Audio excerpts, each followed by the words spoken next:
Imagine living in a house where every creak of the floorboards makes your heart race. A place that looks like a home on the outside but feels like a prison inside. This is the story of Diana Carter, a woman who had everything stripped away, except her will to survive. But when fear becomes unbearable and love turns into control, how far would you go to protect the ones you care about most? Stay with us as we unravel a tale of courage, sacrifice, and the unbreakable bond between a mother and her child.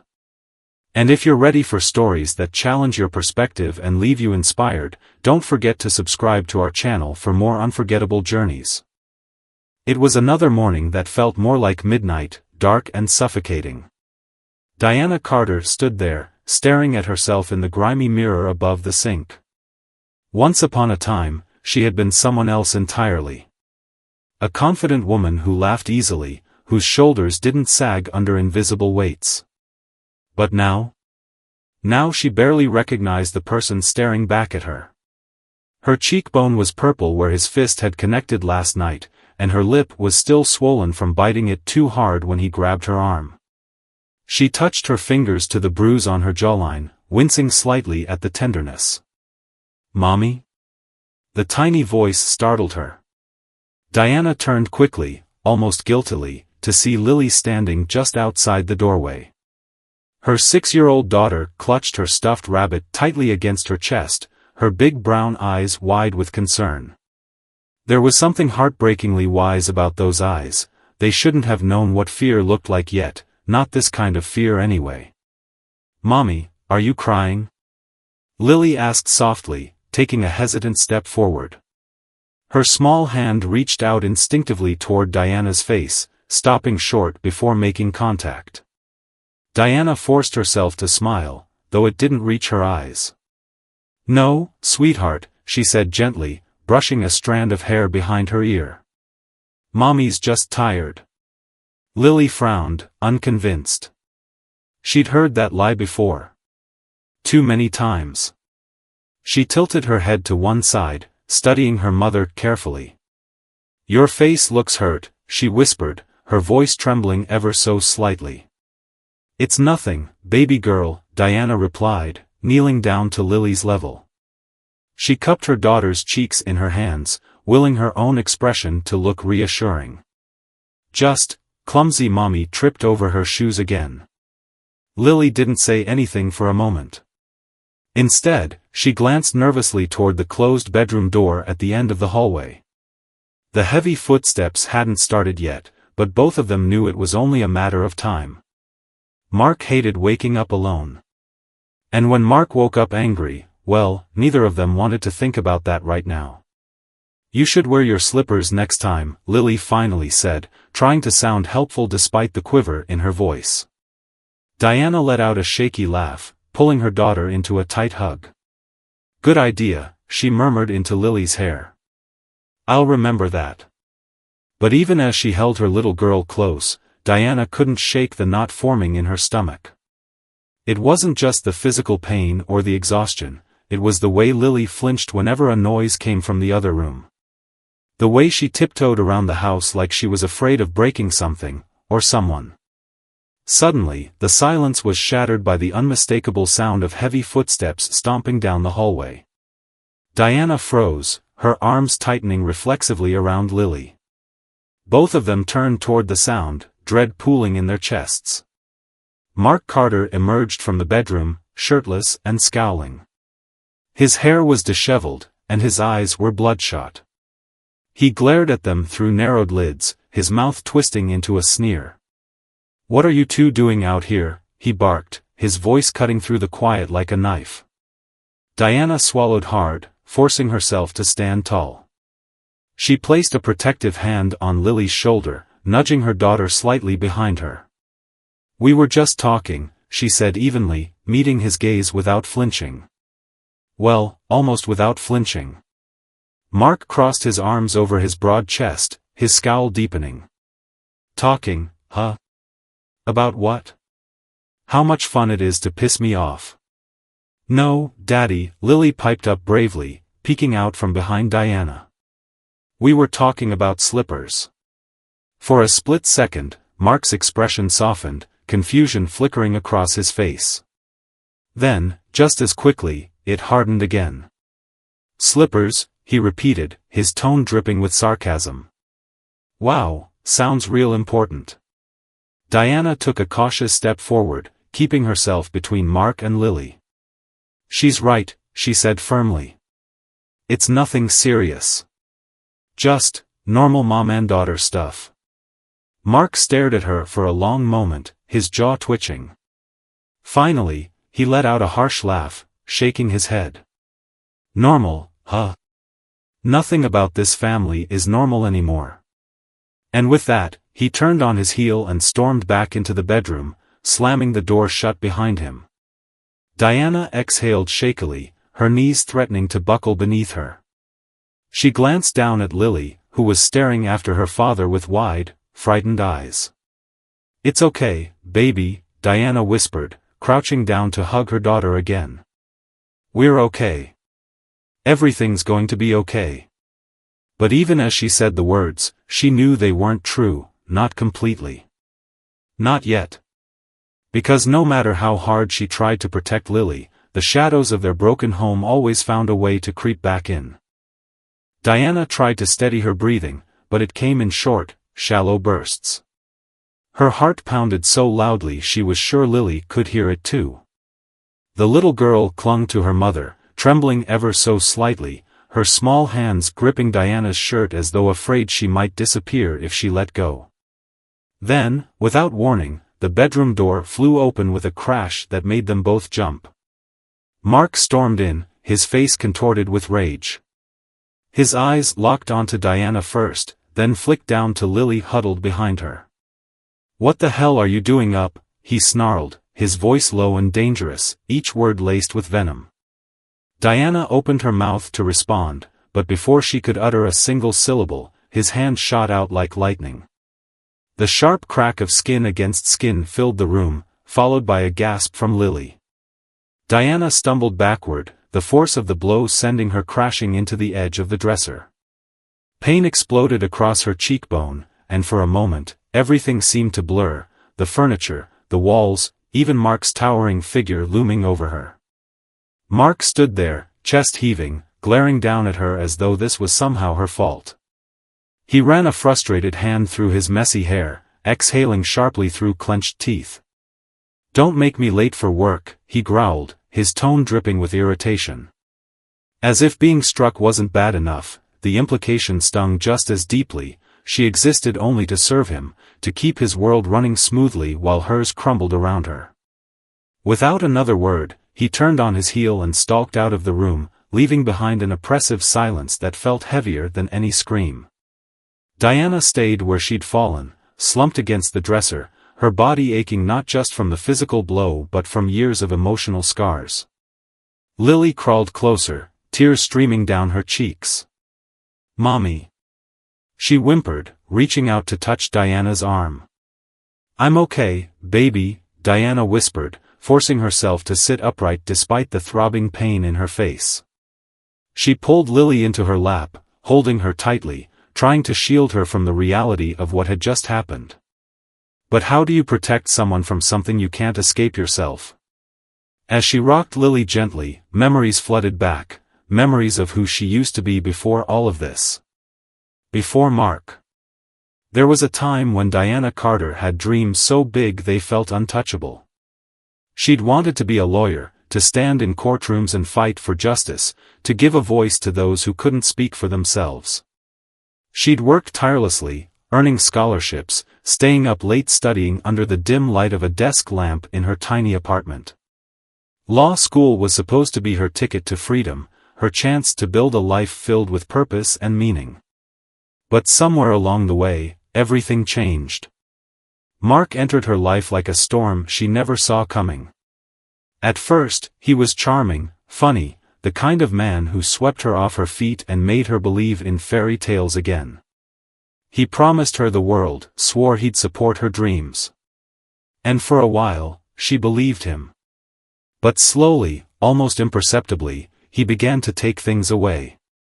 First, it was her independence. he insisted she quit her part-time job because, a woman like you shouldn't have to work.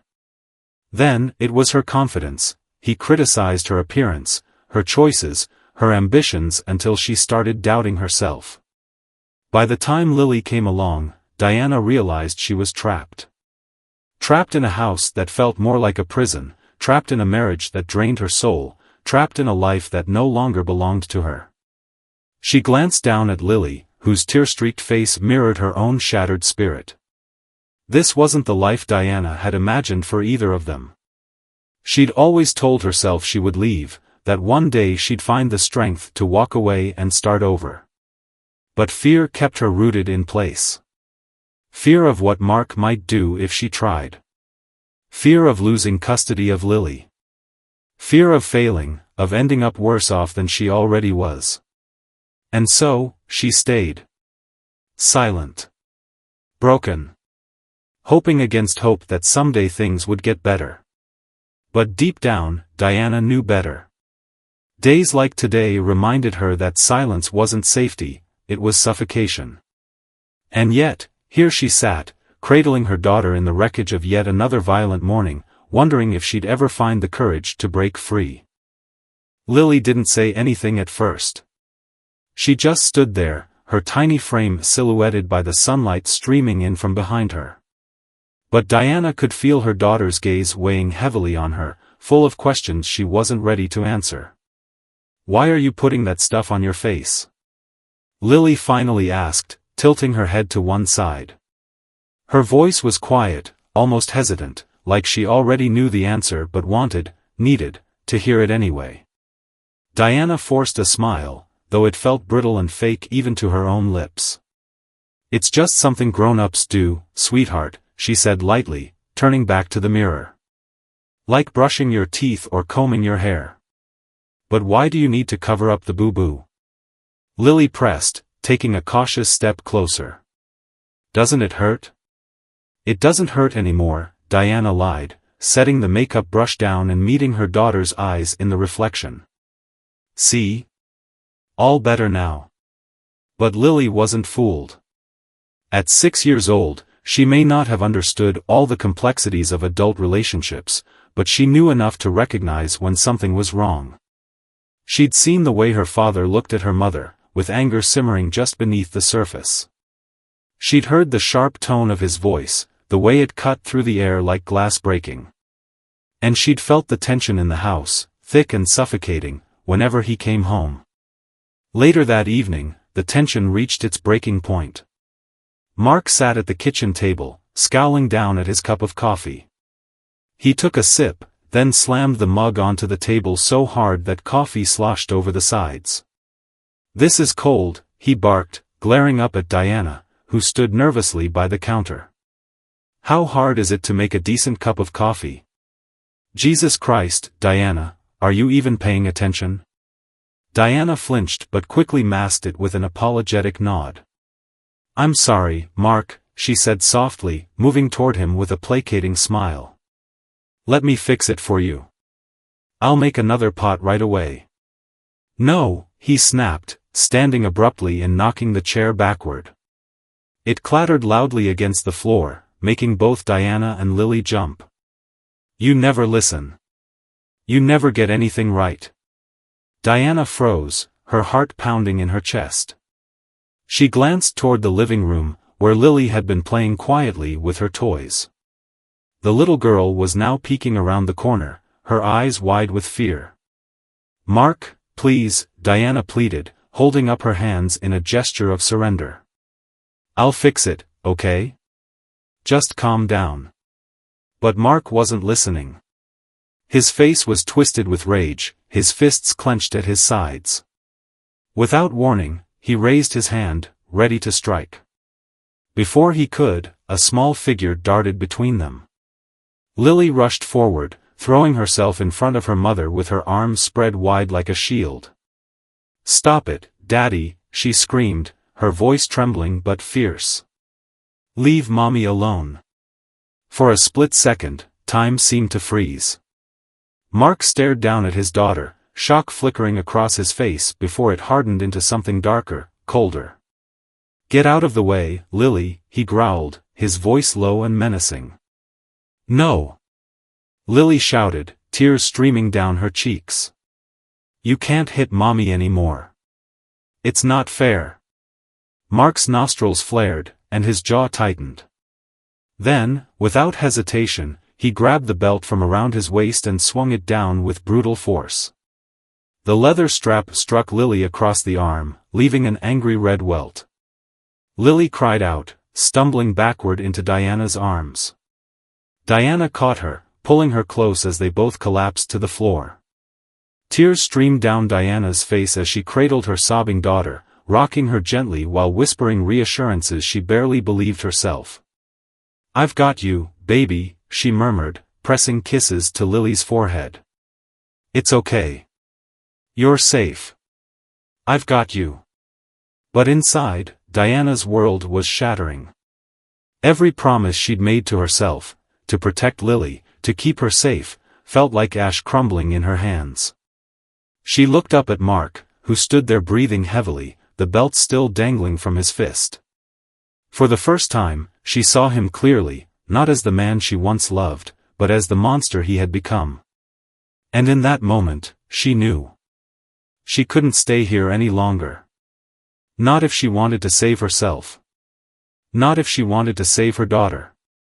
As Mark stormed out of the room, muttering curses under his breath, Diana held Lily tighter, her mind racing. She didn't have a plan yet. She didn't know where they would go or how they would survive. But one thing was certain, she had to leave. Before it was too late. This was it. The moment she'd been dreading, and planning, for months. Every instinct screamed at her to stay still, to wait until morning, to hope that maybe tomorrow would be different. But deep down, Diana knew there wouldn't be a different. There never was with Mark. Tomorrow would bring more fear, more bruises, more broken promises. And now, after what happened to Lily, staying wasn't an option anymore. She slipped quietly out of the room, pausing in the doorway to glance back at her sleeping daughter one last time. Then, heart pounding, she crept down the hallway toward the study. The floorboards groaned softly beneath her weight, and each creak felt like a gunshot echoing through the silent house. She froze every few steps, listening intently for any sign that Mark might have woken up. But all she heard was the steady rhythm of his snores coming from the bedroom. Inside the study, Diana closed the door behind her and locked it, though she knew it wouldn't stop him if he really wanted to get in. Still, it gave her a sliver of security, a barrier between her and the man who had made this place feel less like a home and more like a cage. Her hands shook as she opened the top drawer of Mark's desk, pulling out his leather wallet. Inside were several $100 bills, money he kept hidden away for emergencies or indulgences, depending on how you looked at it. Diana hesitated for only a second before taking half of it, stuffing the cash into the pocket of her hoodie. It wasn't much, but it would buy them some time. Enough to get far enough away to start over. Next, she grabbed a backpack from the closet and began packing essentials, a change of clothes for herself and Lily, a toothbrush, a bottle of water, some snacks she'd stashed earlier when Mark wasn't looking. She also tucked in a few precious mementos, a photo of her and Lily taken before everything went wrong, her old law school diploma rolled tightly inside its protective tube. They weren't necessities, but they were lifelines to who she used to be. Reminders that she was more than just a victim. When the bag was ready, Diana pulled out her phone, her fingers hovering over the screen as she debated whether to make the call. She hadn't spoken to Rachel in years, not since Lily was born, but she knew her best friend from law school would understand. Would help. Taking a deep breath, she dialed the number. It rang twice before Rachel picked up, her voice groggy with sleep. "Hello? Rachel, it's me," Diana whispered urgently, glancing nervously toward the door. "Diana." There was a pause, followed by a sharp intake of breath. "Diana? Oh my God, are you okay? What's going on?" "I don't have much time," Diana said quickly, keeping her voice low. I need your help. I'm leaving him, Rachel. Tonight. Another pause, longer this time. When Rachel spoke again, her tone was serious, almost desperate. Get out, Diana. Don't wait another second. Men like him, they don't change. You know that. Diana swallowed hard, tears pricking at the corners of her eyes. Of course she knew Rachel was right. Mark had shown her his true colors time and time again. Each bruise, each cruel word, each shattered dream had taught her that lesson painfully well. But knowing something and acting on it were two very different things. I'm scared, Diana admitted, her voice trembling. If he catches me, if he finds us, she couldn't finish the sentence. The thought alone made her chest tighten with panic. He won't, Rachel said firmly, her voice full of conviction. Because you're smarter than him, Diana. You always were. You just have to be careful. Where are you going? I don't know yet, Diana confessed, wiping at her eyes with the back of her hand. Somewhere far. Somewhere safe. Come to me, Rachel urged. I'll meet you halfway. I can find a shelter for you and Lily, somewhere off the grid. Just promise me you'll leave tonight. Promise me you won't let him win. Diana nodded, even though Rachel couldn't see her. I promise, she whispered, her voice breaking slightly. They talked for a few more minutes, Rachel giving her instructions on how to erase their trail, how to avoid using credit cards, how to disable the GPS on her phone, how to blend into the background until they reached safety. By the time they hung up, Diana felt both terrified and oddly empowered. For the first time in years, she had a plan. A way out. But as she turned off her phone and slipped it back into her pocket, a cold knot of fear settled in her stomach. Leaving wasn't just risky, it was dangerous. If Mark caught her, there was no telling what he might do. He'd already proven he had no limits, no boundaries. Hurting her was one thing. Hurting Lily was something else entirely. Diana took a shaky breath, forcing herself to focus. She couldn't afford to think about the worst-case scenario. Not now. Not when she was so close to freedom. Quietly, she tiptoed back to her bedroom, where Lily still slept peacefully. She knelt beside the bed, brushing a soft kiss against her daughter's forehead. We're getting out of here, baby girl, she murmured, her voice barely audible. Just you and me. Together. Then, moving as silently as possible, she woke Lily gently, helping her put on her shoes and jacket without making a sound. With the backpack slung over her shoulder and Lily's tiny hand clasped tightly in hers, Diana stepped out into the dark hallway once more. Every step felt like walking on shards of glass, each movement bringing her closer to either salvation or disaster. She didn't look back as they reached the front door, didn't dare hesitate for fear of losing her nerve. As she turned the lock and pushed the door open, a cool breeze greeted them, carrying with it the faint scent of rain. For a moment, Diana allowed herself to imagine what lay ahead, a life without fear, without pain. A life where she and Lily could finally breathe freely again. But first, they had to survive the escape. Is this seriously the best you can do? Mark's voice cuts through the tense silence like a knife. He holds up his suit jacket, inspecting it with disgust. There's a wrinkle here. How hard is it to iron something properly? Diana freezes, her breath catching in her throat. She knows better than to argue, better than to even try explaining that she'd pressed the suit last night before folding it neatly. Instead, she forces herself to speak calmly, her voice barely above a whisper. I'm sorry, Mark. I'll fix it right now. But her apology only seems to fuel his anger. His face reddens, veins bulging in his neck as he slams the jacket down onto the counter. Sorry doesn't cut it, he snarls, turning toward her. You're useless, Diana. Completely useless. Before she can react, he grabs the coffee mug sitting beside him and hurls it across the room. Diana ducks instinctively, her body curling inward as the mug shatters against the wall behind her. Shards of ceramic scatter across the floor, glinting dangerously in the sunlight. Lily gasps, dropping her crayon and staring wide-eyed at her father. Tears well up in her eyes, but she bites her lip to keep from crying out loud. She's learned, from years of living in this house, that making noise only makes things worse.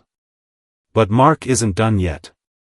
His rage spills over like an overflowing dam, unchecked and destructive. With 2 quick strides, he closes the distance between them and kicks Diana hard in the stomach. The force sends her sprawling backward, collapsing onto the floor with a strangled cry. For a moment, she lies there, winded and gasping for air, her vision swimming as pain radiates through her abdomen. Then she hears the sound that makes her blood run cold, the unmistakable metallic clink of Mark unbuckling his belt. "No," she whispers hoarsely, scrambling backward on her hands and knees. "Please, no." But Mark doesn't listen. His expression is cold, devoid of any humanity as he raises the belt high above his head. Before he can bring it down, a small figure darts into the room. Lily rushes forward, throwing herself in front of her mother once again.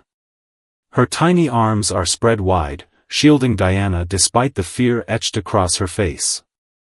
"Stop hurting my mommy." Lily sobs, tears streaming down her cheeks. "Leave her alone." Mark hesitates for a split second, surprise flickering across his features. But then his lips curl into a cruel sneer, and without hesitation, he lashes the belt at Lily. The leather strap strikes her across the back of her legs, leaving a livid red welt. Lily screams in pain, stumbling backward into Diana's arms. Diana catches her, pulling her close as they both collapse onto the floor. But this time, something inside Diana snaps. Something primal and fierce takes over, a mother's unyielding need to protect her child. She lunges forward, positioning herself squarely between Mark and Lily. Using her own body as a shield, she endures the blows meant for her daughter. The belt strikes her shoulders, her arms, her back, each impact sending waves of agony coursing through her. Yet she doesn't flinch. Doesn't move. Doesn't let a single cry escape her lips. "Stop!" Mark bellows, his voice laced with fury. "Get out of the way." "No!" Diana shouts back, surprising even herself with the strength in her voice. "You want to hurt someone? Hurt me. Leave her alone." Mark pauses, panting heavily, his chest rising and falling with exertion. For a moment, it looks like he might strike her again, or worse. But instead, he lets out a frustrated growl and storms out of the room, slamming the door so hard the walls shake. When the sound of his footsteps fades, Diana finally allows herself to break. She collapses onto the floor, cradling Lily tightly in her arms as they both sob uncontrollably. "It's okay, baby," Diana murmurs, rocking her gently despite the pain coursing through her own body. "It's going to be okay. I promise."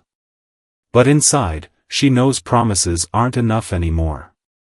This has to end. Tonight.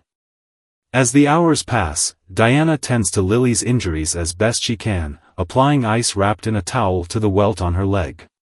She avoids looking in the mirror, afraid of what she might see reflected there, bruises blooming across her skin, fear lingering in her eyes.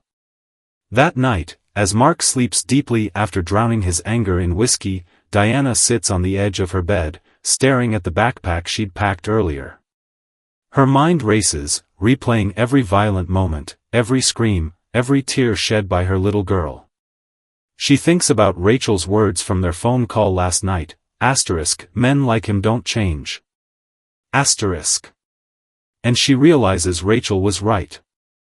Mark will never stop. Not until there's nothing left of them to destroy.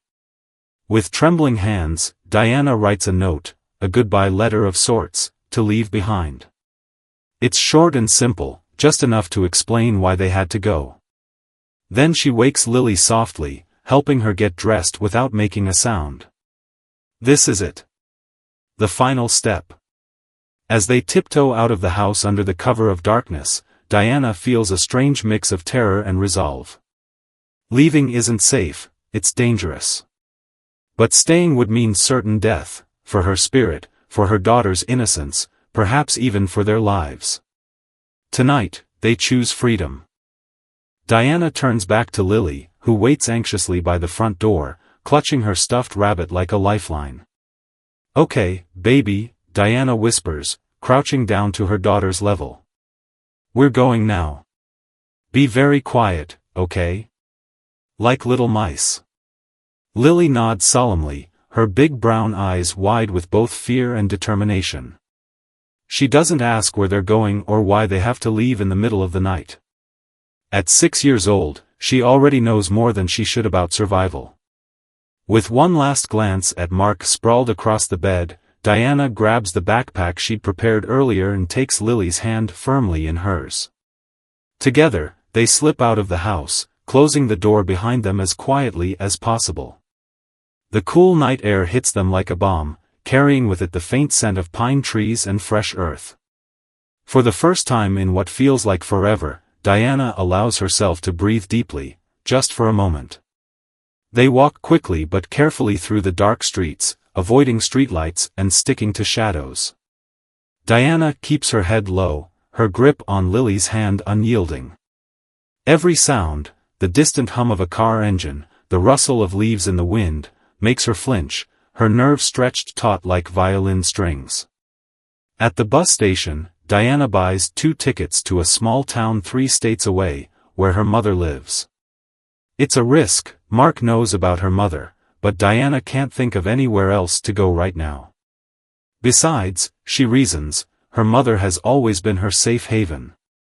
If anyone can help them disappear, it's her. The bus ride is long and grueling, each mile stretching endlessly beneath them. Lily falls asleep against Diana's shoulder halfway through, her tiny body finally succumbing to exhaustion. Diana stays awake, her eyes darting toward every passenger who boards, every unfamiliar face that might be a threat. Her mind races with questions. What if Mark wakes up and realizes they're gone? What if he tracks them down? What if this isn't far enough? But there's no turning back now. Not after everything they've endured. When they finally arrive at her mother's house, dawn is just beginning to break, painting the sky in soft hues of pink and orange. Diana hesitates on the porch, staring at the familiar wooden door. It's been years since she's seen her mother, years filled with missed birthdays, unanswered calls, and excuses designed to keep Mark from finding out how fractured their relationship had become. Summoning every ounce of courage, Diana knocks softly. A few moments later, the door creaks open, revealing her mother, Evelyn, still in her robe and slippers. Evelyn's sharp blue eyes widen in shock as she takes in the sight of her daughter and granddaughter standing on her doorstep. "Diana?" Evelyn gasps, her voice trembling. Then her gaze drops to the bruises marring Diana's face, the ones she hadn't been able to fully conceal with makeup. Her hands fly to her mouth, stifling a sob. "Oh my God, what happened to you?" Diana swallows hard, tears pricking at the corners of her eyes. She wants to explain, to tell her mother everything, the years of abuse, the fear, the pain, but the words lodge in her throat like stones. Instead, she simply whispers, "Mom, we're home." Evelyn doesn't hesitate.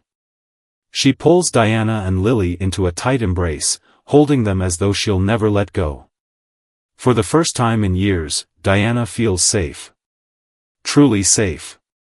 Later that morning, after Evelyn has tucked Lily into bed with a warm blanket and a cup of hot chocolate, she sits with Diana at the kitchen table.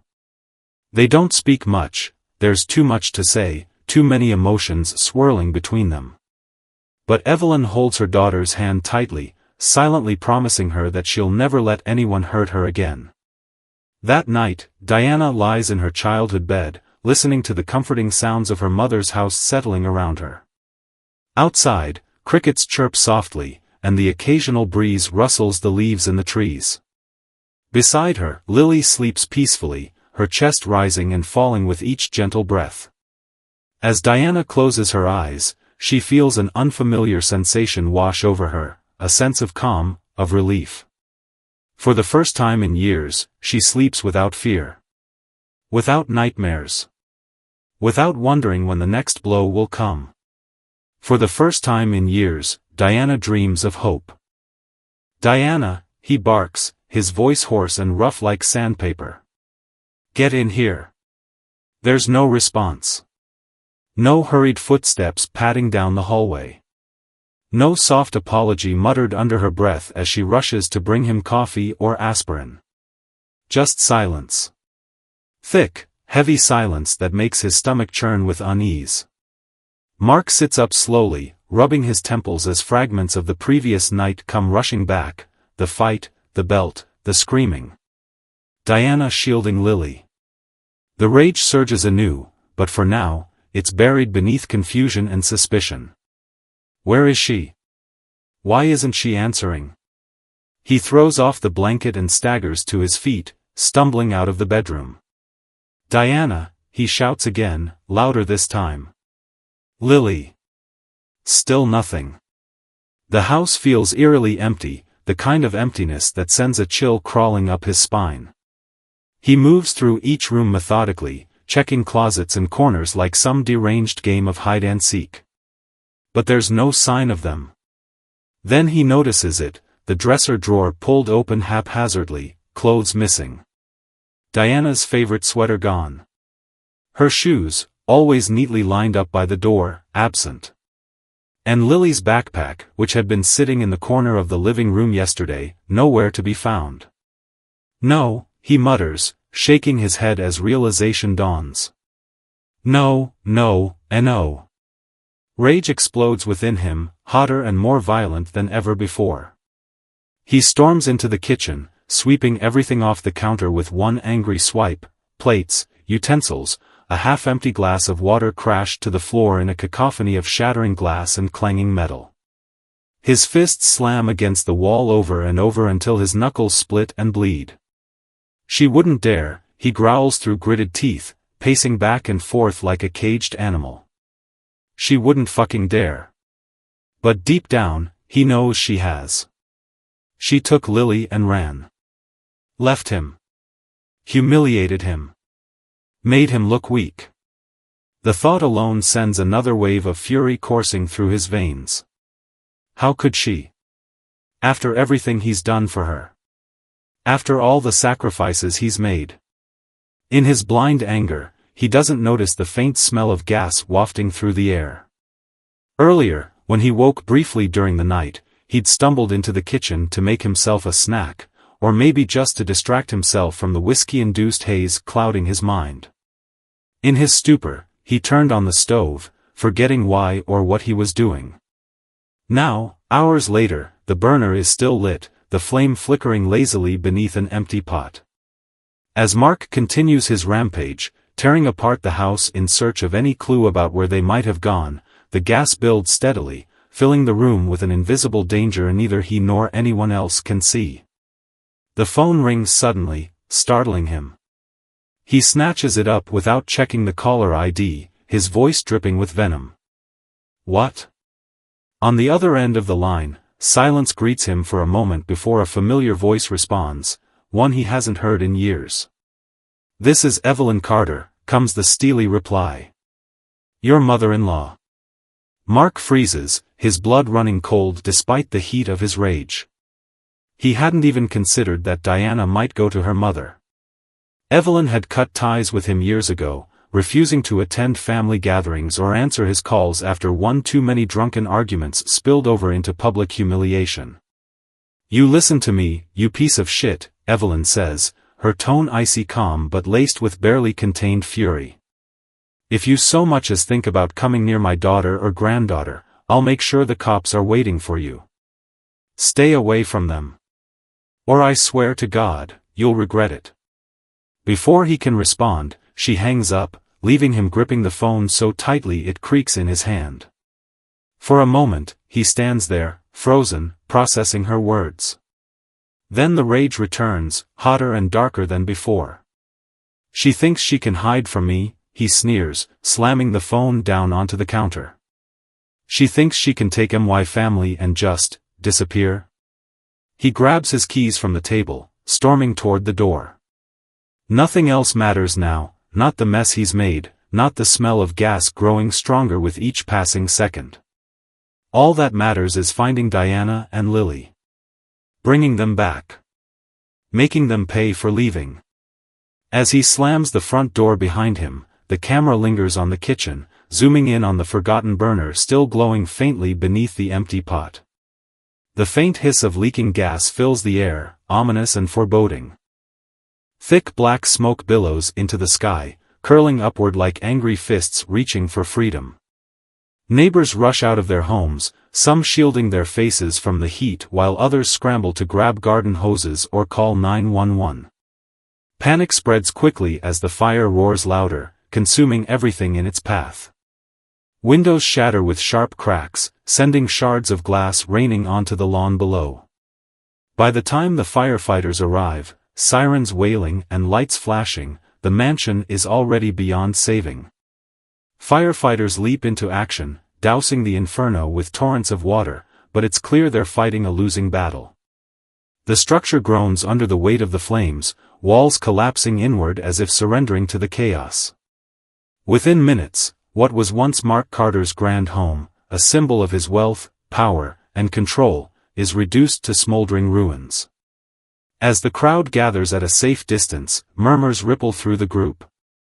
"What happened?" one woman asks, clutching her child close.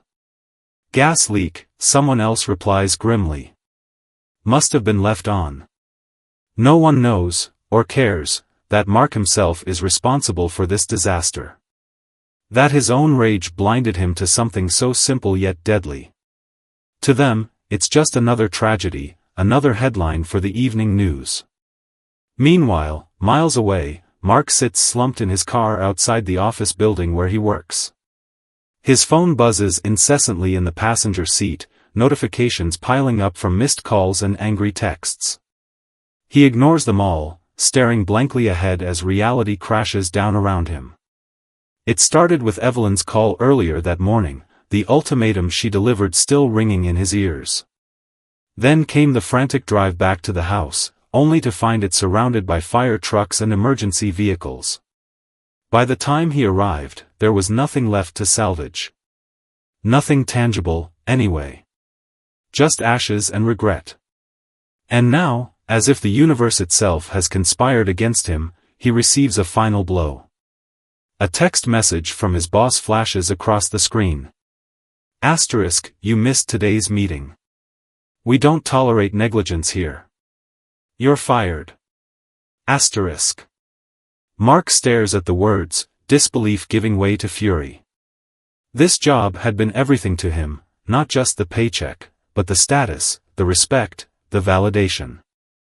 Without it, he's nothing. Nobody. He throws the phone against the dashboard, shattering the screen. "Fuck," he screams, slamming his fists against the steering wheel until his knuckles ache. "Fuck." But no amount of yelling can undo what's been done.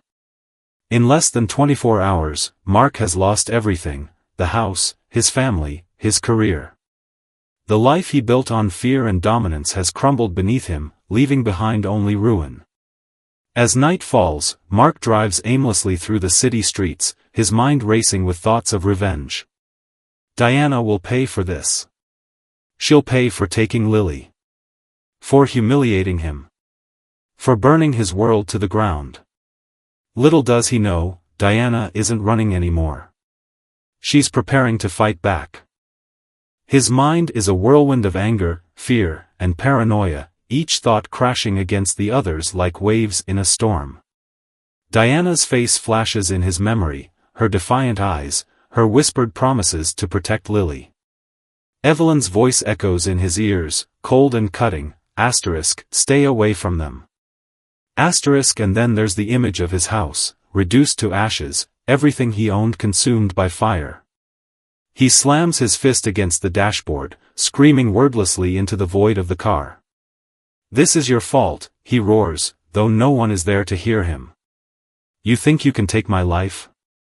My family? I'll make you regret it.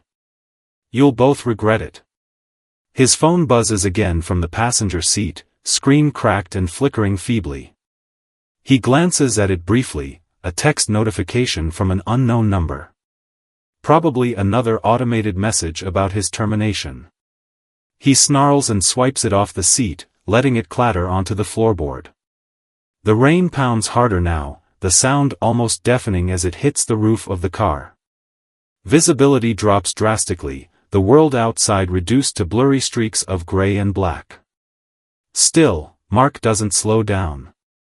If anything, he accelerates, pushing the speedometer past 80, 90, 100 miles per hour.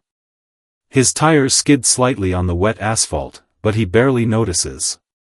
Control is slipping away, not just of the car, but of his life, and he's too far gone to care. Suddenly, headlights appear in the distance, bright and blinding.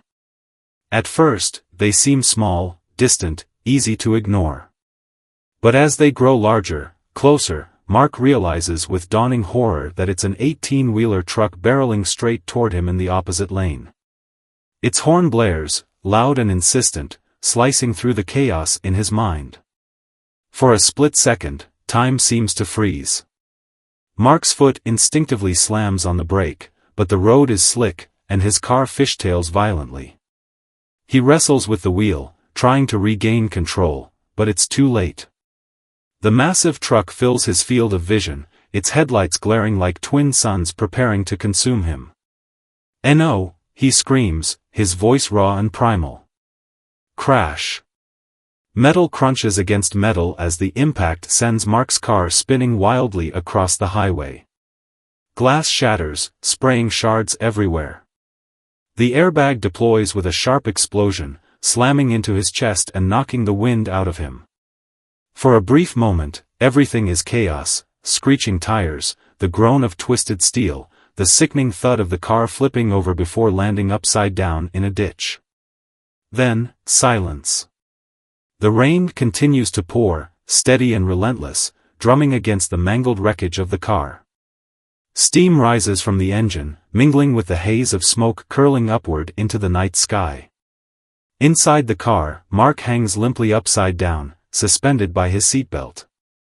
Blood trickles from a gash on his forehead, dripping onto the roof-turned floor beneath him. His breathing is shallow, ragged, each inhalation accompanied by a wet gurgle deep in his throat. His eyes flutter open, unfocused and glassy, struggling to make sense of the world around him. Pain radiates through his body, sharp and unrelenting, but even worse is the crushing weight of realization settling over him. Everything he tried to hold on to, his power, his control, his revenge, it's all slipping away. Slipping further and further until there's nothing left to grasp. And then, darkness. Mark's head lolls forward, his chin resting against his chest. His breathing slows, stops. Slowly, painfully, Mark's eyelids flutter open. At first, everything is a blur, shapes and colors melting together like watercolors left too long in the rain. He tries to move, to sit up, but a searing pain shoots through his spine, rooting him to the bed. A low groan escapes his lips, hoarse and broken, and he blinks repeatedly, trying to focus on the figure standing at the foot of the bed. It's a doctor, clipboard in hand, wearing the same neutral expression doctors always seem to wear when delivering bad news. "Mr. Carter," the doctor begins, his tone calm but grave. "You're awake. That's good." Mark swallows hard, his throat dry and scratchy.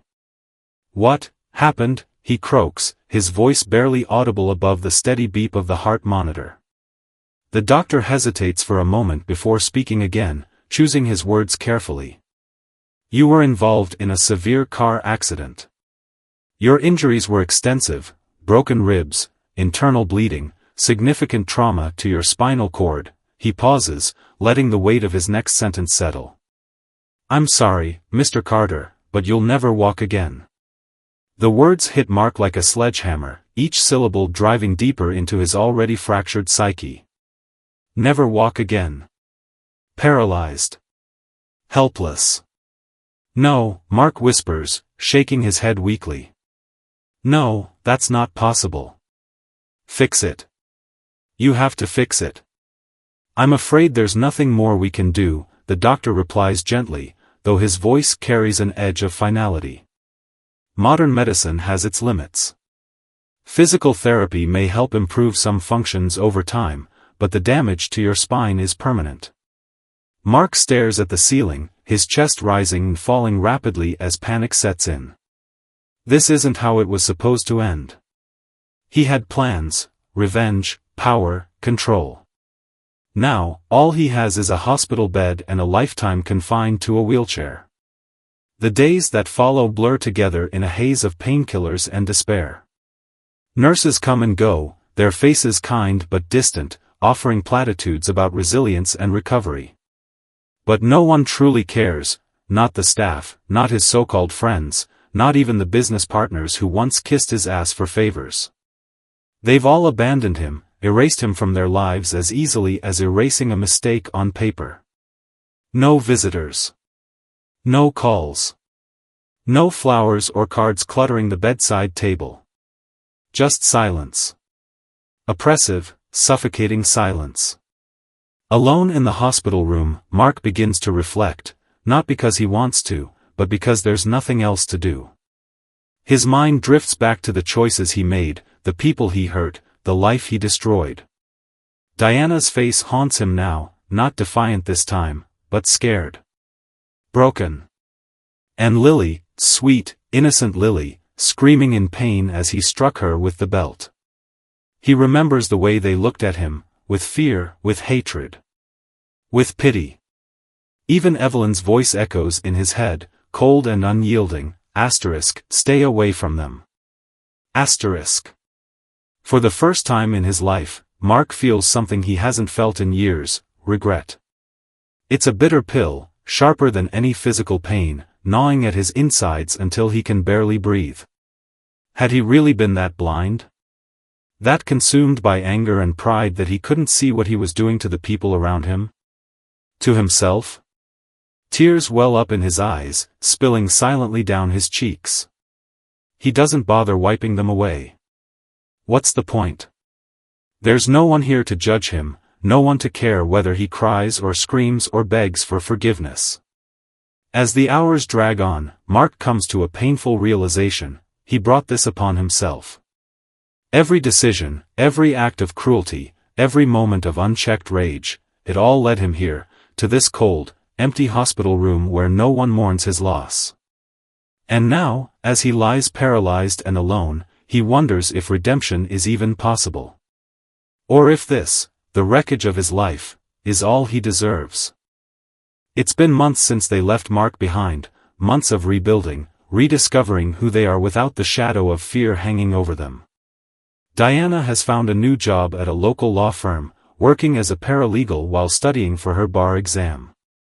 It isn't glamorous, but it's a start, a step toward reclaiming the dreams she once thought were lost forever. Their new apartment is modest, barely more than one bedroom and a tiny living space, but it feels like a palace compared to the prison they used to call home. The walls are painted a warm yellow, brightening even the darkest days, and there's always music playing softly in the background, something Diana never would have dared to do before. Lily loves school, thriving in an environment where she's safe and encouraged to express herself. Her teachers describe her as resilient and creative, words that make Diana beam with pride every time she hears them. For the first time in years, they laugh together, not cautiously or quietly, but freely, openly, as though the weight of the world has finally lifted off their shoulders. One Saturday morning, as Diana finishes breakfast, her phone buzzes loudly on the counter. She glances at it instinctively, her heart skipping a beat when she sees the name flashing across the screen, Mark Carter. Her hand freezes mid-air, the spatula hovering just above the pan. The cheerful hum of the radio seems to fade into the background, replaced by a deafening silence that presses against her ears. "Mommy?" Lily calls from the living room, sensing the shift in energy. "Is everything okay?" Diana forces herself to exhale slowly, setting the spatula down before turning to face her daughter. "Everything's fine, sweetheart," she says, her voice steady despite the storm brewing inside her. She walks over to the counter, staring at the phone as if it might bite her. Mark's number stares back at her, taunting her with memories she's worked so hard to bury, the bruises, the screams, the nights spent lying awake wondering if tomorrow would be the day he finally went too far. But now things are different. Now she's stronger. Freer. The phone continues to buzz insistently, vibrating against the countertop. Diana watches it for a moment longer, then reaches out, not to answer, but to press the red button that silences the call. She doesn't delete it, not yet. Instead, she sets the phone down and picks up a plate of pancakes, carrying it over to Lily with a smile. "Breakfast is ready," she announces brightly, sitting down beside her daughter. Lily grins up at her, oblivious to the tension that had gripped the room just moments ago. "Can we watch cartoons after this?"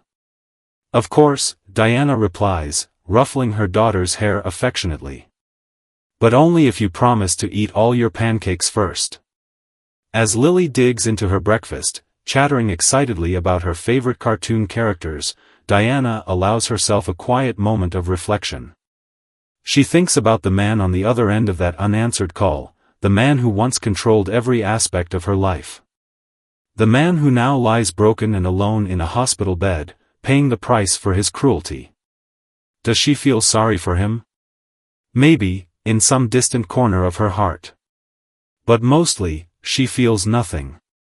No anger, no hatred, no longing. Just peace. Because this is their life now. Hers and Lily's. A life built on love, resilience, and hope. A life where fear no longer has a place. And as the morning sun pours through the windows, bathing them in its warm glow, Diana knows they've truly begun again. Lily skips occasionally, her laughter ringing out like music as she chases after a seagull that scurries away playfully. Diana watches her with a soft smile, her heart swelling with gratitude for moments like this, moments filled with joy instead of fear, freedom instead of oppression. For a while, they don't speak, content to simply enjoy each other's company and the beauty of the world around them. But then Lily slows down, falling back to match her mother's pace. Her small hand tugs at Diana's, pulling her attention downward. "Mommy?"